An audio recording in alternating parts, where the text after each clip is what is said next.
నమస్కారం. ఏపీ టుడేకి స్వాగతం. తెలంగాణ ముఖ్యమంత్రి రేవంత్ రెడ్డి అక్రమ కట్టడాల కూల్చివేతకు శ్రీకారం చుట్టారు.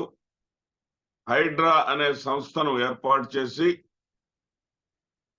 ఆ సంస్థకి ఒక సిన్సియర్ అధికారిని, రంగనాథ్ అనేటటువంటి అధికారిని నియమించి, పోలీస్ డిపార్ట్మెంట్ నుంచి వచ్చినటువంటి అధికారిని నియమించి ఆయన ద్వారా ఈ కూల్చివేతల కార్యక్రమానికి శ్రీకారం చుట్టారు. ఈ కూల్చివేతల్లో మొట్టమొదటిగా సినీ హీరో నాగార్జునకు చెందినటువంటి ఎన్ కన్వెన్షన్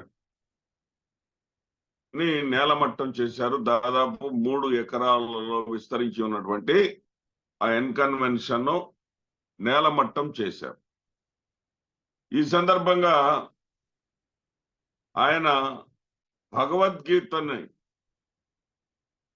కూడా ఉటంకిస్తూ తన యొక్క నిర్ణయాన్ని సమర్థించుకున్నారు. ఆయన ఏమన్నారో ఒకసారి మనం చూస్తే, భగవద్గీతలో ఏ శ్లోకాన్ని ఆయన తీసుకున్నారో మనం కానీ చూస్తే,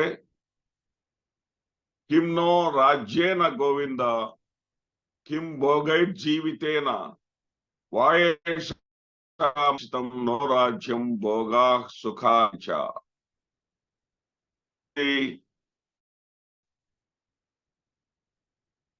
దీనిలోని భగవద్గీతలోని 32వ శ్లోకాన్ని ఆయన తీసుకున్నారు.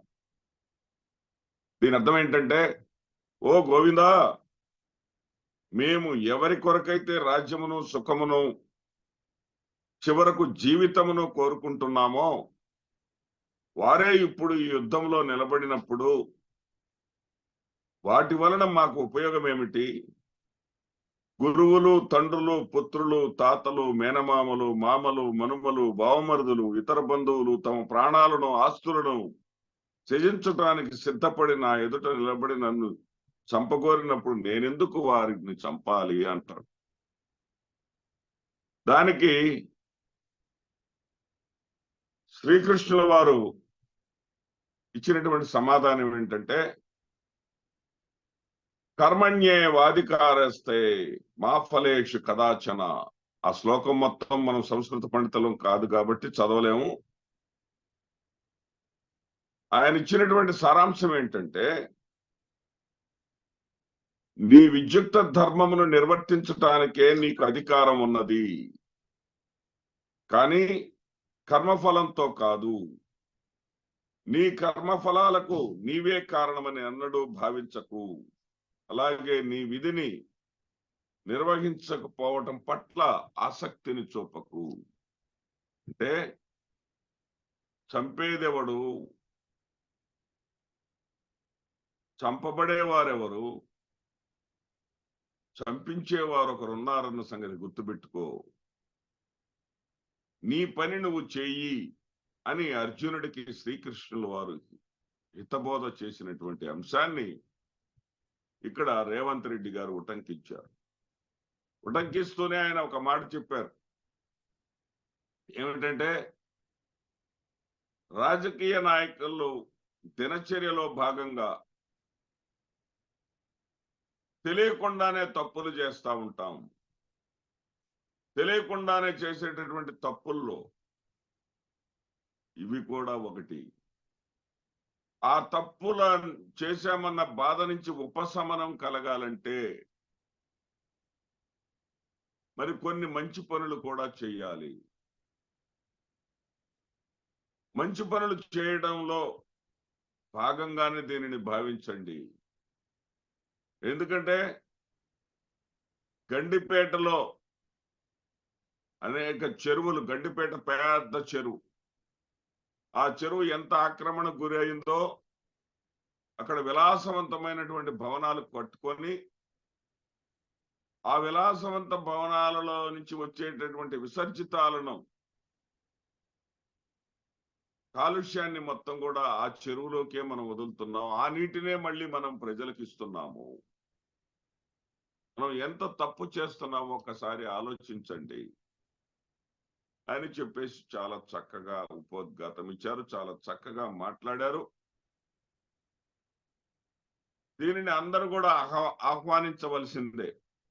రేవంత్ రెడ్డి కాంగ్రెస్ ముఖ్యమంత్రి, లేకపోతే రేవంత్ రెడ్డి ప్రతిపక్ష మన పార్టీకి చెందినవాడా అనే అంశాన్ని పక్కన పెట్టాల్సిందే. ఎందుకంటే కోట్లాది మంది ప్రజలకు నష్టం కలిగేటటువంటి అంశానికి కొద్దిమంది రాజకీయ నాయకులు, సెలబ్రిటీలో కారణమవుతున్నప్పుడు దాని మీద చర్య తీసుకుంటున్నటువంటి రేవంత్ రెడ్డి ముమ్మాటికి అభినందనీయుడే. ఇందుట్లో ఏమాత్రం కూడా రేవంత్ రెడ్డి చర్యను తప్పు పట్టాల్సినటువంటి అవసరం లేనే లేదు. ఇక నాగార్జున విషయానికి కానీ వస్తే ఆయన ఏమని ట్వీట్ చేశారు? మాకు కనీసం నోటీసులు కూడా ఇవ్వలేదు అని ట్వీట్ చేశారు. నోటీసులు ఇస్తే మీరు ఏం చేసేవాళ్ళు? మరలా స్టే తెచ్చుకునేవాళ్ళు. ఆ స్టేని ఎంతకాలం ఉంచుతారు? అంతకుముందు ఇదే కేసును వాదించినటువంటి ఇప్పుడు ప్రస్తుత ఎంపీ అయినటువంటి భారతీయ జనతా పార్టీ ఎంపీ అయినటువంటి రఘునందన్ రావు గారు చెప్పారు, 10 సంవత్సరాల పాటు స్టేలు ఉండటం ఏంటి అని. అంతే కదా మరి. స్టే అనేది ఎంతకాలం ఉంటుంది? 1 నెల ఉంటుంది, లేదా 2 నెలలు ఉంటుంది. తర్వాత దానిని విచారించి అక్కడ ఆక్రమణ జరిగిందా లేదా నిర్ధారించుకొని, ఆక్రమణ జరిగి ఉంటే కూల్చివేయటం, ఆక్రమణ జరగకపోతే వాళ్ళ అధికారాన్ని నిర్ధారించడం జరగాలి. అలాంటిది 10 సంవత్సరాల పాటు స్టేలు కొనసాగటం ఏంటి? ప్రజలకి వారి యొక్క ఆరోగ్య సమస్యని సృష్టించేటటువంటి విధంగా పనులు జరుగుతూ ఉంటే ప్రభుత్వం చర్యలు తీసుకోకపోవటం ఏంటి? తీసుకోవాలి కదా. కానీ ఇక్కడ మనకు ఆశ్చర్యం కలిగిస్తున్నటువంటి అంశం ఏంటంటే, ఆంధ్రప్రదేశ్లో ఒకలాగా నడుస్తున్నాయి రాజకీయాలు, తెలంగాణలో మరొకలాగా నడుస్తున్నాయి. ఆంధ్రప్రదేశ్లో ఇదే విధంగా జగన్మోహన్ రెడ్డి గారు కరకట్ట మీద కట్టినటువంటి అక్రమ కట్టడాన్ని, చెరువు కన్నా చాలా ప్రమాదం నది అనేది. ఎందుకంటే జీవనాధారమైనటువంటి అంశం నది. నదుల వెంటే మన నాగరికతలు వెలసిల్లాయి. అలాంటి నదులనే కలుషితం చేయటం, ఒక చెరువును కలుషితం చేస్తే కొంత ప్రాంతం నష్టం జరుగుతుంది. నదినే కలుషితం చేస్తే విస్తృతమైనటువంటి ప్రాంతం కలుషితమైపోతుంది కదా. అలాంటి కట్టడాన్ని కూల్చినప్పుడు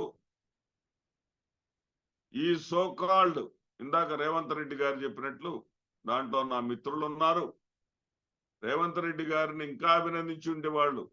ఆయన గాని గండిపేటలో తెలుగుదేశం పార్టీ వాళ్ళు ఎన్టీ రామారావు టైంలోనే నాచారం గుడారం కట్టడానికే 10 ఎకరాలు ఆక్రమణకు గురి చేశారనేటటువంటి నిజాలున్నాయి, సత్యాలున్నాయి. అక్కడి నుంచే మొదలు పెడితే ఇంకా కాస్త అభినందించేవాడు.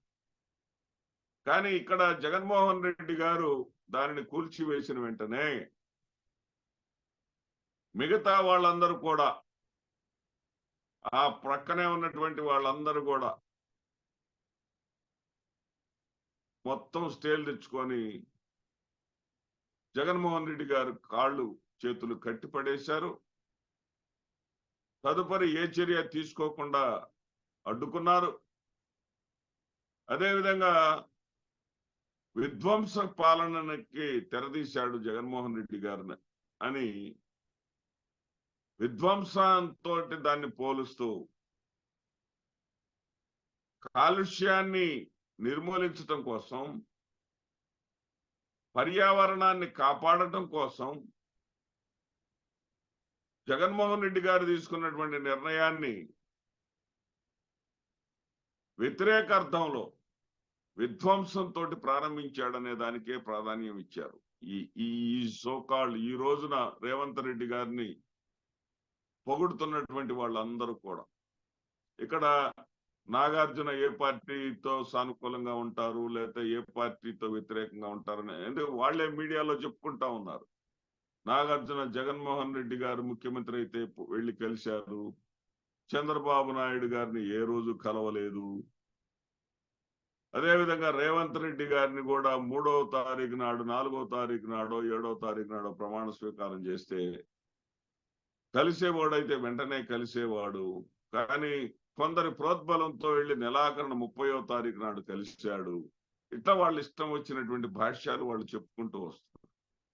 ఇక్కడ నేనేమంటున్నానంటే సిబిఐ నారాయణ గారు ఆ చెరువు కట్ట మీదకి వెళ్ళి కూర్చొని, ఆ స్థలం దగ్గరికి వెళ్ళి కూర్చొని, రా నాగార్జున ఆక్రమణ గురి కాలేదంటున్నావు కదా, ఇదిగో చెరువును పూర్తి చేసి చెరువులో మట్టి పోసి ఆ చెరువు నీళ్లు నీ స్థలంలోకి రాకుండా అడ్డుకట్ట వేసి నువ్వు నిర్మాణాలు చేపట్టావు, ఇగో ఆధారం, నేను ఆ కట్ట మీద కూర్చున్నాను, రా రుజువు చేద్దు గాని రా అన్నావే. నారాయణ గారు, ఆంధ్రప్రదేశ్ రాష్ట్రంలో ఉన్న ప్రజలు కాదా? ఆంధ్రప్రదేశ్ లో అలాంటి ఆక్రమణలు జరిగినప్పుడు మీరు ఎందుకు ఆ విధంగా స్పందించలేదు నారాయణ గారు? అంటే మీ చంద్రబాబు నాయుడు గారికి నష్టం జరిగితే మాత్రం మీరు తట్టుకోలేరా? ఎంతవరకు ఇది పద్ధతి అండి? ఆ శకలాలను కూడా తొలగించకుండా చంద్రబాబు నాయుడు గారు భావితరాల వాళ్ళు కూడా చూడాలి ఈ విధ్వంసాన్ని అని చెప్పేసి అంటున్నారు కదా. మరి నారాయణ గారు, నదిని నాశనం చేస్తే సంస్కృతే నాశనం అయిపోతుంది, ప్రజలే నాశనం అయిపోతారనేటటువంటి ఇంగిత జ్ఞానం మీకు ఉన్నదా లేదా? చంద్రబాబు నిర్మించినటువంటి అక్రమ కట్టడాన్ని, ఎందుకంటే ప్రభుత్వాధినేత అయి ఉండి, మిగతా వాళ్ళంటే ప్రభుత్వంలో భాగస్వాములు అయి ఉంటారో లేదా ప్రభుత్వ సహాయ సహకారాలతో పనులు చేసిన వాళ్ళు అయి ఉంటారు. రేవంత్ రెడ్డి గారు చెప్పినట్లుగా ఈ ఇందుట్లో కొంతమంది మిత్రులు ఉన్నారు, ప్రభుత్వంలో భాగస్వాములు ఉన్నారు అన్నట్లుగా. కానీ ఏకంగా ప్రభుత్వాధినేత అక్రమ కట్టడం కడితే దాని మీద మొట్టమొదటి చర్య తీసుకున్నటువంటి జగన్మోహన్ రెడ్డి గారిని హర్షించవలసింది పోయి, జగన్మోహన్ రెడ్డి గారిది విధ్వంస పాలనంటూ ఆ రోజు నానాయాగి చేసిన వాళ్ళలో మీరు కూడా ఒకరు, అవునా కాదా నారాయణ గారు? ఆ తర్వాత కట్టడాలను కూడా తొలగించి ఉంటే బాగుండేది అనే మాట ఎప్పుడైనా అన్నారా? ఆ తర్వాత కట్టడాలని తొలగించకుండా వాళ్ళు స్టేలు తెచ్చుకున్నటువంటి అంశాన్ని ఎక్కడైనా సరే ప్రస్తావించారా? కేవలం జగన్మోహన్ రెడ్డి గారిని సాధించటం కోసం, జగన్మోహన్ రెడ్డి గారిని ప్రజల్లో విలన్ గా చేయటం కోసం మాత్రమే మీరు ఇలాంటి పనిని చేసిన మాట వాస్తవం, అవునా కాదా నారాయణ గారు? మీలో నిజాయితీ ఉంటే, మీలో ఉన్నటువంటి కమ్యూనిస్టు బ్రతికి ఉంటే అర్జెంటుగా వచ్చేసి కరకట్టకు రండి. కరకట్టకు వచ్చేసి అక్కడ ఉన్నటువంటి, ఎందుకంటే దేవినేని ఉమ కూడా చెప్పాడు ఆయన ప్రతిపక్షంలో ఉన్నప్పుడు, ఇవన్నీ కూడా అక్రమ కట్టడాలే అని ఒక బోట్లో విహరిస్తూ కూడా చూపించాడు. ఇవన్నీ మా ప్రభుత్వాధికారంలోకి వస్తే కూల్చేస్తుంది అన్నారు. మరి వాళ్ళ ప్రభుత్వాధికారంలో ఉంది, వాళ్ళని కూల్చేయండి, పర్యావరణాన్ని కాపాడండి అని ముందుకు రండి నారాయణ గారు. రేవంత్ రెడ్డి గారు, మీరు కూడా నాగా హైడ్రా అనే సంస్థ చెరువులను కాపాడటం కోసం మీరు తీసుకున్నటువంటి విప్లవాత్మకమైనటువంటి నిర్ణయం, జగన్మోహన్ రెడ్డి గారు కూడా ఇక్కడ విప్లవాత్మకమైనటువంటి పరిపాలన చేసి ఆయన అధికారానికి దూరం చేసింది. మిమ్మల్ని కూడా అధికారానికి ఒకవేళ అంశం దూరం చేసినా సరే మీరు గీతలో బోధించినట్లుగా, ఎందుకంటే ఈ రోజున కృష్ణాష్టమి, కృష్ణాష్టమి సందర్భంగా తెల్లవారితే కృష్ణాష్టమి అనంగా మీరు భగవద్గీతని ఉటంకించారు అంటే ఇటు కృష్ణాష్టమిని అటు మీ చర్యలను సమ్మిళితం చేసి మీరు ఒక సందేశం ఇవ్వదలిచారు అంటే ఎలాంటి అడ్డంకులు వచ్చినా ఎలాంటి ఇబ్బందులు కలిగినా సరే మీరు వెనకడుగు వేయదలుచుకోలేదు అనే అభిప్రాయం ప్రజలకు కలిగింది. అలా కలిగిన వాళ్ళల్లో నేను కూడా ఒకడిని. ఖచ్చితంగా ముందుకెళ్ళండి. కక్ష సాధింపుగా మీకు అనుకూలంగా లేనటువంటి వాళ్ళ మీద ముందు మీరు మొదలుపెట్టినప్పటికీ దానిని మరలా కేటీఆర్ ఫామ్ హౌస్ మీదకు, అదేవిధంగా మల్లారెడ్డి ఫామ్ హౌస్ మీదకు, ఇలా మీ వ్యతిరేకుల మీదకే కాకుండా మీకు రాజకీయ జన్మనిచ్చినటువంటి తెలుగుదేశం పార్టీ చేసినటువంటి ఆక్రమణల జోలికి కూడా పోండి, వాటిని కూడా కూల్చివేయండి. అప్పుడే మీ చర్యలకు నిజమైనటువంటి సార్థకత ఉంటుంది, శాంటిటీ ఉంటుంది. నమస్తే.